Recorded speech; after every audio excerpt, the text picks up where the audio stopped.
thank you for saying yes to our interview. It was just abrupt that I called you, and thank you for your time. We'll go straight to the questions. Well, I know that you are a graduate of MF Norwegian School of Theology. I would call you a second generation norsk Tegaru. I don't know what you call yourself. I think you are well integrated in the Norwegian society. But, informality is widespread in the Norwegian society. So allow me to call you just by your first name, Tesfay. You can be a priest. I don't know what you're working now. I can see that you are active in social media and becoming the voice of the voiceless victims of Tigrayan genocide. To start with, you are Norsk Tegaru. How did you celebrate the 17th of May? Just 2 days before, it was the Norwegian National Day. So how did this year, was it something different? I can see you have this Norwegian bunad and you celebrate it in a nice way. Yeah, the bunad that you saw maybe on Facebook, that was actually from 2 years ago. Because this year it was a bit different year, as you know, the whole world is on the COVID restrictions, so there was not a celebration as we are used to. Normally we eat, in my family we eat breakfast at my sister's house, my frokost, and then we go out to friends and meet friends and stuff, and then we go out to downtown and to the palace of the king. We greet the king, we see the children passing by, and it's a beautiful celebration that we do every year.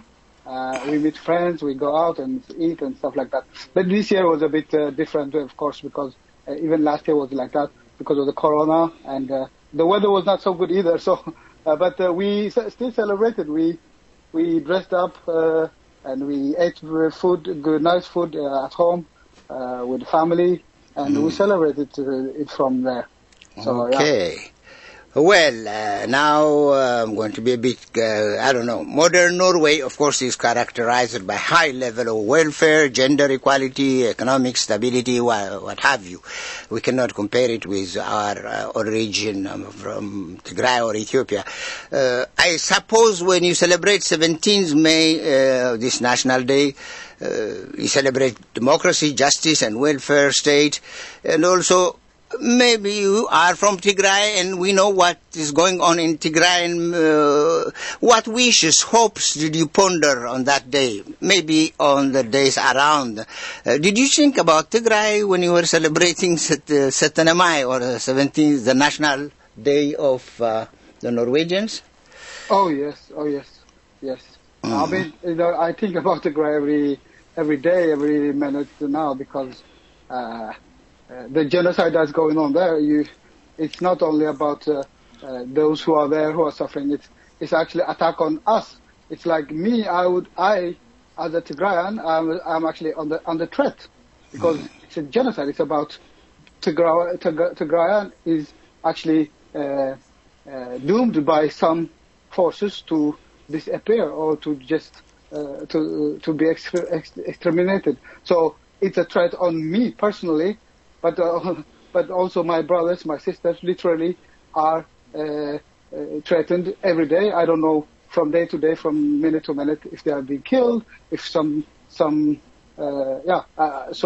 I can't stop thinking about it. But in relation to the 17th of May, the celebration we had in Norway, the National Day or the Constitution Day, of course, I really thought about, first of all, I feel like I'm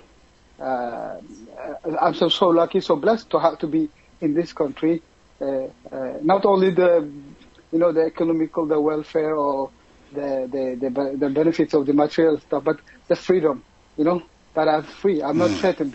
I'm respected, but nobody threatens my existence, my dignity, my being human. That is something I wish for all the world, or all people in the world to experience.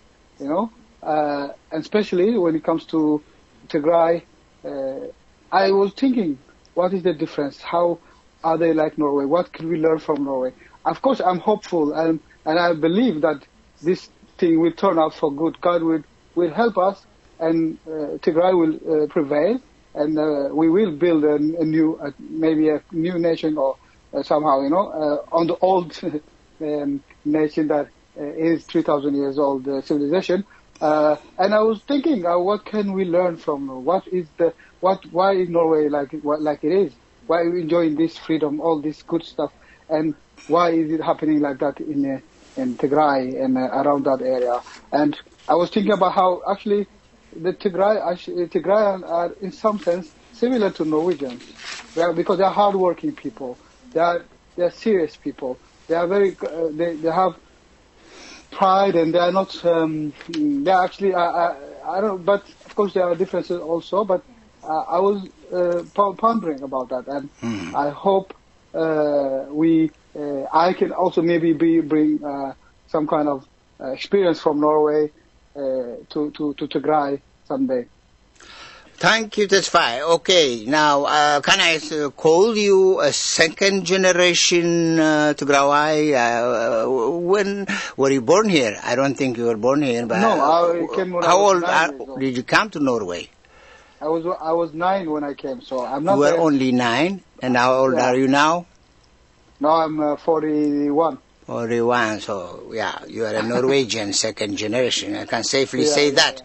And I have observed something. The second generation Norwegian youth previously were not concerned about the politics of our land of origin. I mean, we originate from Tigray, Ethiopia. They were not concerned about that. And that changed now. The second generation is becoming very active. They are doing practical things, and I saw you on demonstrations and so on. How do you assess the contribution of the Norwegian Tegaru, second generation youth in Norway, in becoming the voice of the voiceless and to the victims of genocide in Tigray? Yeah, I mean, it is. It's only. I mean, the Norwegian Tegaru young youth are doing a lot. They're doing quite a lot. They have been very impressive in how they have been very hand-on, and they decided to actually not just use media and talk, but they wanted to do something practical. And they collected money. They went to Sudan, and they met with the people who are in Sudan, and they are still going and trying to do a lot of things. But this is also very global. It's like that in America, Australia, all over.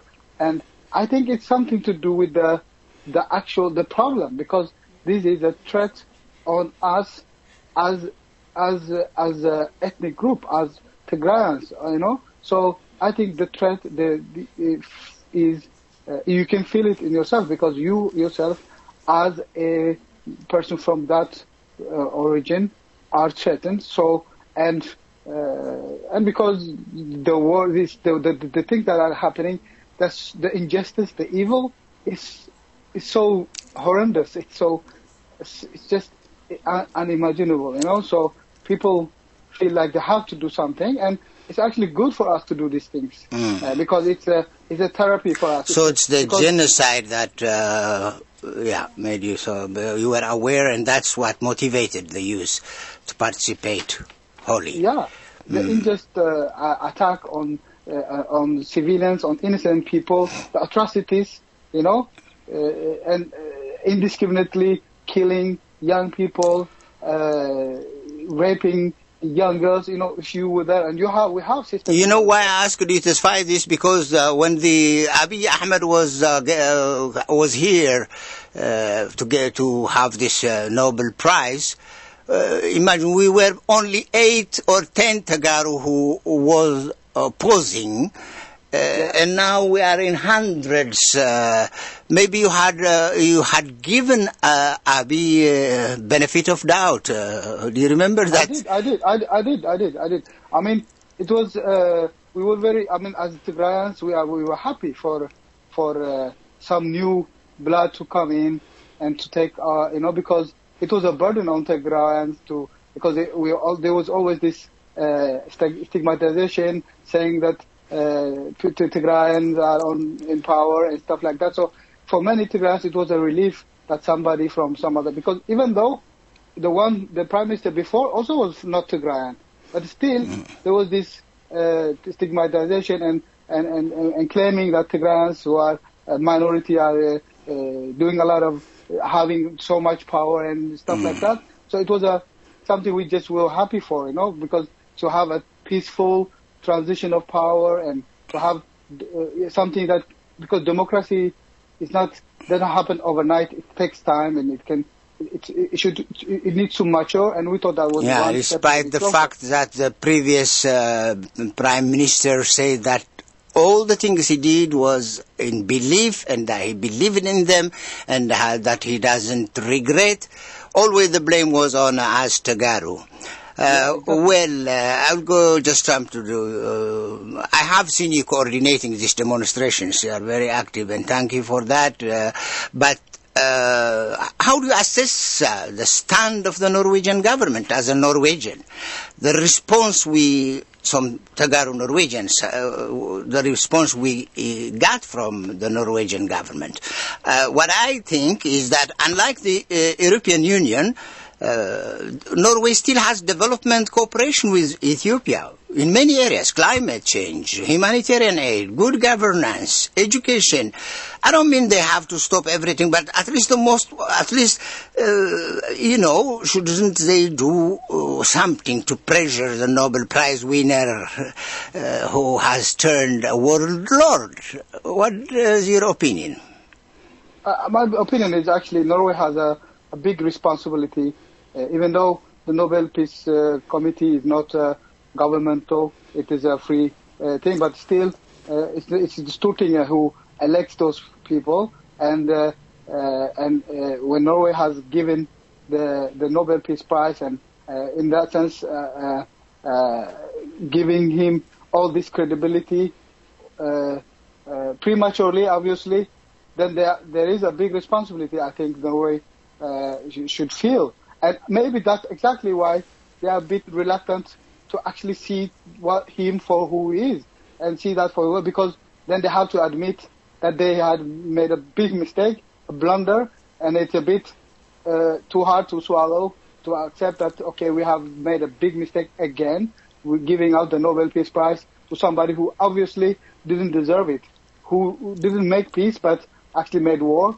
He didn't make peace with Eritrea, but was actually conspiring to commit war. And I hope that it is because they were naive, they didn't know better, that now they have made us blunder. But it can even, I don't know. And I hope that they come to realize that they just have to take that responsibility and be clear about what actually is happening, and take the stand.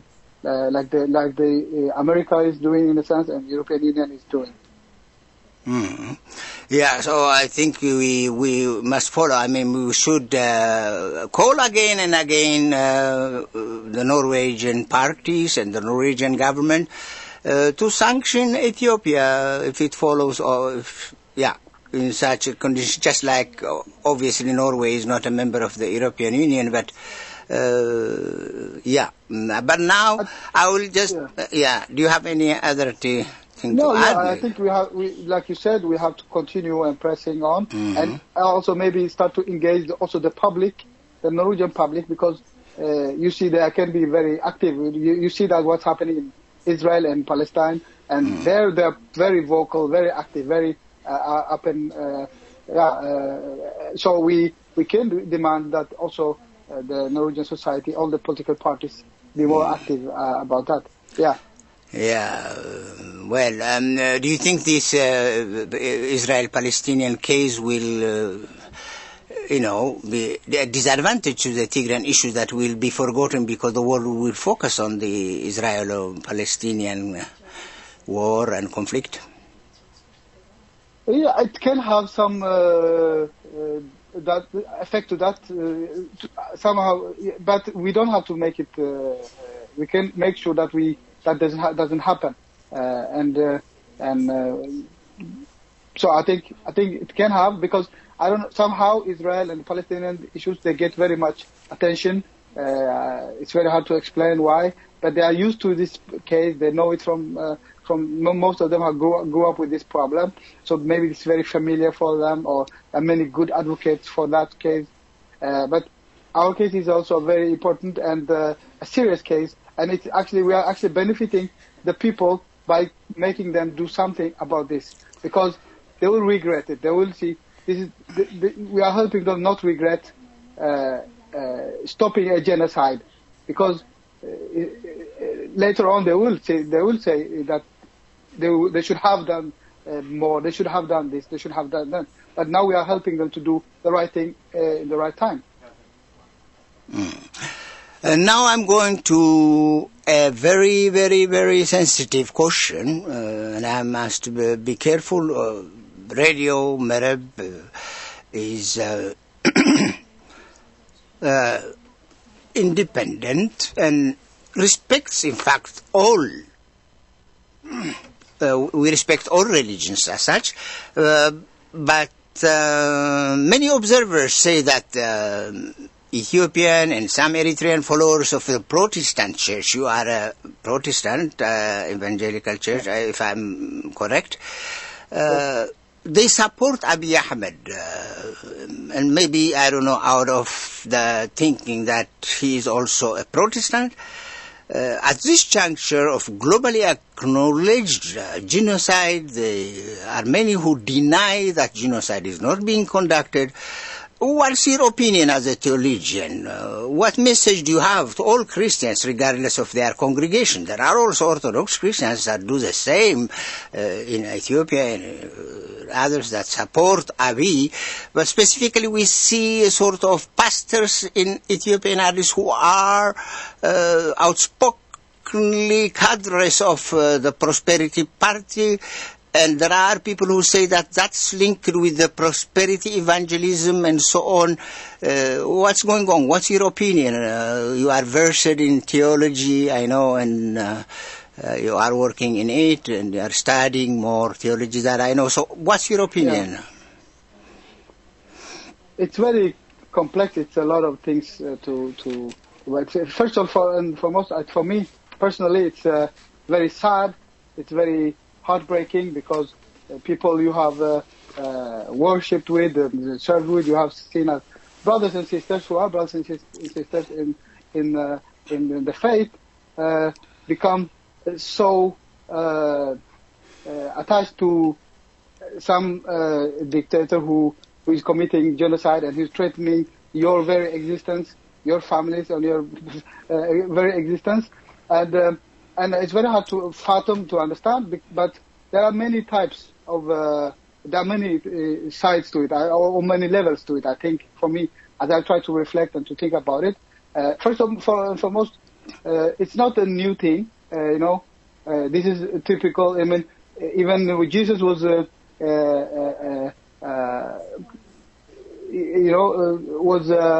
do you call it, sold out by his own follower, one of the 12. So one of 12 are probably like that, and others are just naive, ignorant. They don't understand, and they're very simplistic in the way they think.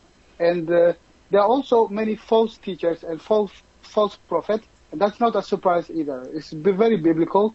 It's very normal that there are false prophets, false teachers who actually are doing this for their own selfish benefits, for their own flesh, like the so-called prosperity gospel is very much materialistic.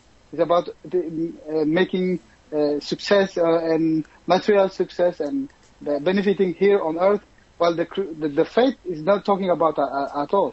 It's not about having a good life or materially rich life in this earth, but that the prosperity gospel is like that. And so there are many kind of Christians, many types of Christians. Some are just very naive. They thought that because he calls himself Christian, then he is one of us, and they don't want to believe that all these things that are being said happening are really happening. But there are so many evidence now. It's so clear.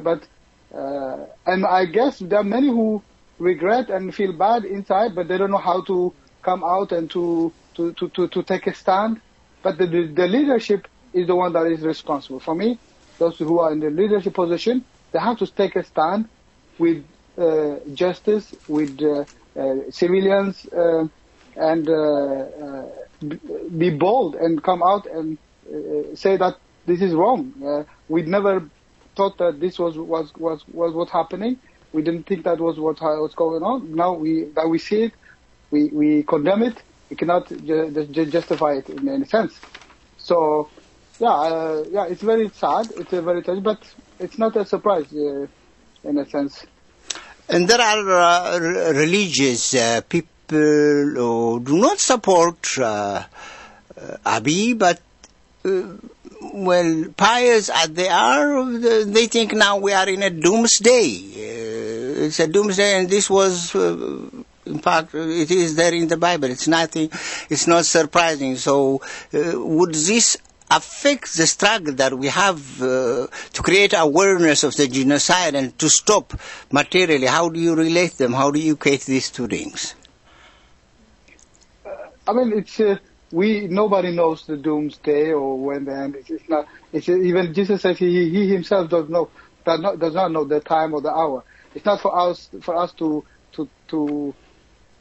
decide what is part of a doomsday or the end times, and we as long as we have breath in our lungs, we are supposed to do what is God's will, and God's will is justice, peace, love, and harmony. And as long as we exist, that's what we are called to do, to be light and salt, and to do peace, to do justice, to do for as much as we can. We cannot say, that this is the end of the world, so we cannot do anything or let it just slide. That's not our job. Last but not least, of course, you know that churches are burned, destroyed, mosques are burned, destroyed by bombarded, priests were killed, a lot of, atrocities that sometimes is very depressing to even mention it every day, has happened, and now Tigrayan religious leaders, priests, monks, and nuns, of course, most of them that belong to the Ethiopian Orthodox Tewahedo Church, which is now the Tigrayan Orthodox Tewahedo Church, or not officially, but anyway, they have these intellectuals, theologians, elders, priests, monks, diacons. They have proclaimed 3 days of prayer and fast from about 25 to 28 of May. And that is, you might have read it, it was viral in Tegaru's Facebook. You are not an Ethiopian or Orthodox Tewahedo Church follower, but they have, the call is for all Christians, for all peace lovers, for all Tegaru lovers, and so on. So what's your opinion? Should we pray? Should we fast these 3 days as a religious leader, as a theologian? What's your opinion? Oh yes. That is the best we can do, actually. And the call is actually not limited to Orthodox Christians. It's actually even calling out to all people. Even Muslims are called to fast and to pray. Those who can fast and then and pray. And I think that's the best we can do. And at the end of the day, God is the one who is behind and supporting and helping the life on earth. So we should look to Him and pray for His intervention and to stop this evil that is befallen our people. And I think all Ethiopians, not only Ethiopians, all Christians should pray for God to intervene to stop this genocide from continuing. Tesfay, theologian, activist, Tigrawai Noshk. Thank you for your time. I hope we will have other interview regarding religious things in which I am, we could use you as our expert in this theological matters. Thank you for your time. Thank you for it was having me. really enlightening. Thank you so much. Thank you for having me. Thank you. God bless. Bye-bye.